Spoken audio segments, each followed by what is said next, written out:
साग बहुत अच्छे तरीके से कुक हो गया है अल्हम्दुलिल्लाह। बहुत टेस्टी और यमी सा हमारा साग तैयार हो गया। हमने अपने टेस्ट के हिसाब से नमक डाला है। हम बहुत नमक कम खाते हैं और जो ज़्यादा नमक खाते हैं वो अपने टेस्ट के हिसाब से ज़्यादा नमक डाल लें। अब हम इसको डिश आउट कर लेते हैं।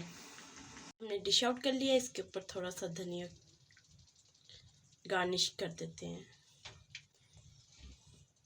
माशाल्लाह से अल्हम्दुलिल्लाह हमारा बहुत प्यारा लजीज साग तड़का लग गया है। उसको आप घर में बनाएं। सर्दियों में ये बना के खाया जाता है। आप सर्दियों में बनाएं, खाएं, एंजॉय करें और हमें बताएं कैसा बना है। और हमारी वीडियो को लाइक करें, ज़्यादा से ज़्यादा शेयर करें और हमारे चैनल को सब्सक्राइब करें। और इसी बात के साथ हमें दे इजाज़त। अल्लाह हाफिज़।